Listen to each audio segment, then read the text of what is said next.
Hi everyone, welcome back to my channel. ఈరోజు మాఘమాసం ఎందుకంత ప్రత్యేకం, ఈ మాసంలో ఏం చేయాలి అనే దాని గురించి నాకున్న పరిజ్ఞానం వరకు మీకు సంపూర్ణమైన ఇన్ఫర్మేషన్ ఇస్తున్నాను. ప్లీజ్ నా వీడియో ఎండింగ్ వరకు చూడండి. కార్తీక మాసం తర్వాత అంత ప్రాముఖ్యత కలిగిన మాసం మాఘమాసం. ఈ మాసంలో అనేక పండుగలు వస్తాయి. వివాహాది శుభకార్యాలు నిర్వహించేందుకు అనువైన మాసం ఈ మాసం. ఈ మాఘమాసం ఎందుకంత ప్రత్యేకమైనదో ఆధ్యాత్మికవేత్త బ్రహ్మశ్రీ చిలకమర్తి ప్రభాకర్ చక్రవర్తిగా శర్మ చక్కగా వివరించారు. మాఘమాసం ఎందుకంత ప్రత్యేకమంటే, మాఘం అనే పదానికి సంస్కృతంలో పాపం అని అర్థం. మాఘం అంటే పాపాలను నశింపజేసేది అనే అర్థాన్ని పండితులు చెబుతున్నారు. అందుకే మనకున్న మాసాల్లో మాఘమాసం ప్రత్యేక విశిష్టతను సంతరించుకుందని ప్రముఖ ఆధ్యాత్మికవేత్తల తెలిపారు. మాఘ విశిష్టతను గురించి ఈ మాసంలో ముఖ్యంగా సూర్యుడు మకర రాశిలోకి ప్రవేశించినప్పటి నుండి ఉదయకాలపు స్నానాలు చేయడం ఓ వ్రతంగా ఉంది. మాఘమాసంలో ఎవరికి వారు వీలున్నంతలో నది, చెరువు, మడుగు, కొలను, బావి చివరకు చిన్న నీటి పడియలలోనైనా సరే స్నానం చేస్తే ప్రయాగలో స్నానం చేసినంత పుణ్యఫలం అబ్బుతుంది. చలికి భయపడక ఉదయాన్నే నది స్నానం చేయడం సర్వోత్తమము. ఈ మాసంలో ఉదయాన్నే దీపారాధన, నువ్వులతో హోమము, నువ్వుల దానం, నువ్వుల భక్షణం లాంటివి ముఖ్యమైనవి. మాఘమాసంలో శుద్ధ విధియ నాడు బెల్లం, ఉప్పు దానం చేయటం మంచిది. దీంతో పాటు పార్వతీ పూజ, లలితా వ్రతం, హర తృతీయ వ్రతం చేస్తుంటారు. శుద్ధ చవితిని చమ పూజ, వరద పూజ, వరద గౌరీ పూజ, గణేష పూజ చేయటం, మొల్ల పూలతో శివపూజ చేయటం ఉంది. ఈ చవితి నాడు చేసే తిలాదానానికి గొప్ప పుణ్యఫలం చెప్పారు. శుద్ధ పంచమిని శ్రీ పంచమి అని అంటారని ప్రముఖ ఆధ్యాత్మికవేత్తలు తెలిపారు. మాఘమాసంలో వచ్చే పండుగలు ఇవే. ఈ రోజున సరస్వతి పూజ చేయటం విశేష ఫలప్రదం. దీన్నే కొన్ని ప్రాంతాల్లో వసంత పంచమి, రతికోమ దహనోత్సవము అని పేరున జరుపుకుంటారు. శుద్ధ షష్ఠిని విశోక షష్ఠి అని, మందార షష్ఠి అని, రామషష్ఠి అని, వరుణ షష్ఠి అని కూడా అంటారు. ఈ రోజున వరుణ దేవుని ఎర్ర చందనం, ఎర్రని వస్త్రాలు, ఎర్రని పుష్పాలు, ధూప దీపాలతో పూజించాలి. శుద్ధ సప్తమిని రథసప్తమిని అంటారు. ఈ రోజున సూర్య జయంతిని జరుపుతారు. రథసప్తమి వ్రతం ఎంతో విశిష్టమైనది. అష్టమి నాడు భీష్మాష్టమి చేస్తారు. కురు వృద్ధులు భీష్ముడికి తర్పణాలు విడవడటం ఈనాటి ప్రధాన అంశం. నవమి నాడు నందిని దేవి పూజ చేస్తారు. దీన్నే మధ్య నవమి అని అంటారు. ఆ తర్వాత వచ్చే ఏకాదశినికి జయ ఏకాదశి అని పేరు. దీన్నే భీష్మ ఏకాదశి వ్రతమని చెబుతారు. కురువృద్ధుడు భీష్మాచార్యుడు మరణించిన సందర్భం గుర్తుకు తెచ్చుకుంటారు.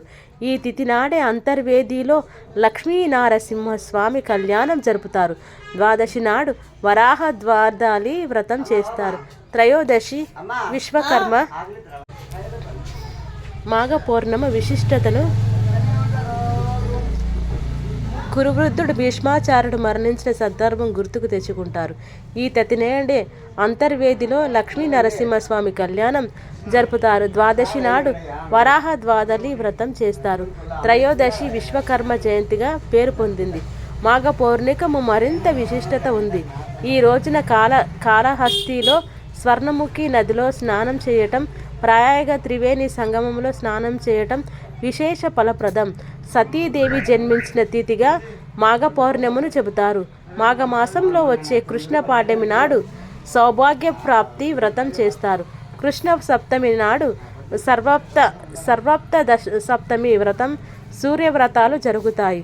అష్టమి నాడు మంగళ వ్రతం చేస్తారు. కృష్ణ ఏకాదశిని విజయ ఏకాదశి అని, రామసేతు నిర్మాణం పూర్తి అయిన రోజును గుర్తు చేసే తిథి అని చెబుతారు. కృష్ణ ద్వాదశి నాడు తిల ద్వాదశి వ్రతం జరుపుతారు.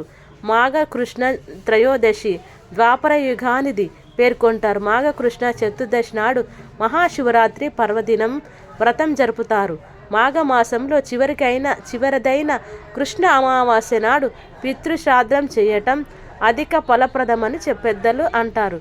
ఇలా మాఘమాసంలో ఎన్నెన్నో వ్రతాలు పర్వదినాలు వివిధ దేవతలను ఉద్దేశించి జరుపుకోవడం కనిపిస్తుంది. అందుకే ఈ మాసానికి తొలినాళ్ల నుంచి అంత విశిష్టత ఉందని ప్రముఖ ఆధ్యాత్మికవేత్తలు తెలియజేశారు.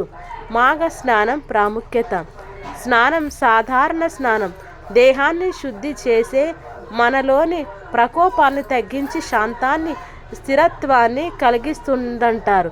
అందుకే స్నానం నిత్య నివిధి అని విజ్ఞులు చెబుతారు.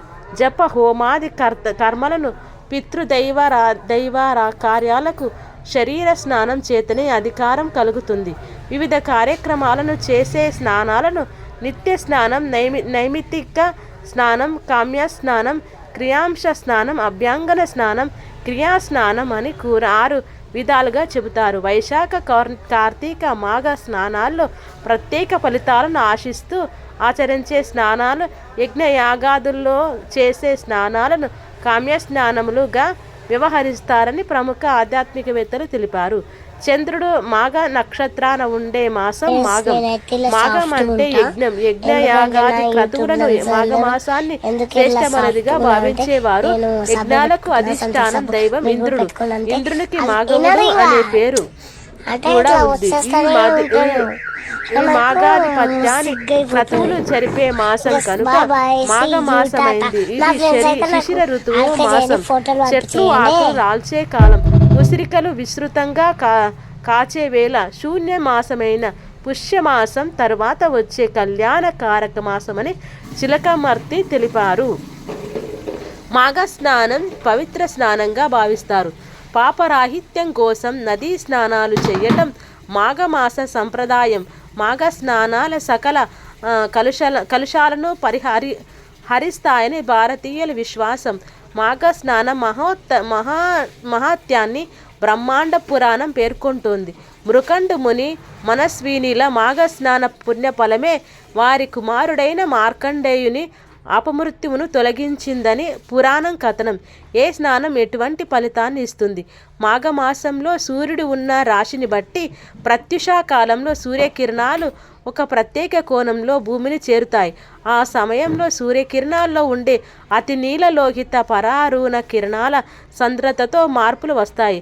ఆధునిక శాస్త్రవేత్తలు సైతం జనవరి 20 నుండి మార్చి 30వ తేదీ వరకు సూర్యోదయానికి ముందు వచ్చే స్నానాలు చాలా ఆరోగ్యవంతమైనవని, వేగంగా ప్రవహించే నీళ్ళలో చేసే స్నానాలు శ్రేష్టమని పేర్కొంటున్నారు. ఈ స్నానాలకు అధిష్టాన దైవం సూర్యభగవానుడు. స్నానానంతరం సూర్యునికి ఆర్ఘ్యం సమర్పించడం ఒక సాంప్రదాయం. మాఘ స్నాన విధులను మాఘపురాణం పేర్కొంటుంది. ప్రముఖ ఆధ్యాత్మికవేత్తలు ఇలా చెప్పారు. మాఘమాసంలో సూర్యోదయానికి పూర్వం గృహ స్నానంతోనైనా 6 సంవత్సరాలు అగమర్షణ స్నానఫలం లభిస్తుందంటారు. బావి నీటి స్నానం 12 ఏళ్ల పుణ్యఫలాన్ని, తటాక స్నానం ద్విగుణం, నదీ స్నానం చతుర్గుణం, మహానదీ స్నానం శతగుణం, గంగా స్నానం సహస్రగుణం, త్రివేణి సంగమం స్నానం నది శతగుణ ఫలాన్ని ఇస్తాయని పురాణం వచనం. మాఘ స్నానంలో దివ్య తీర్థాలను స్మరించి పాప వినాశనం కోరుతూ స్నానం చేయటం సంప్రదాయం. స్నాన సమయంలో ప్రయాగను స్మరిస్తే ఉత్తమ ఫలితం లభిస్తుందని విశ్వాసం.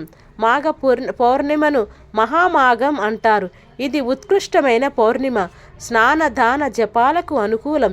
ఈ రోజున సముద్ర స్నానం మహిమాన్విత ఫలదాయకం అంటారు ప్రముఖ శాస్త్రవేత్తలు.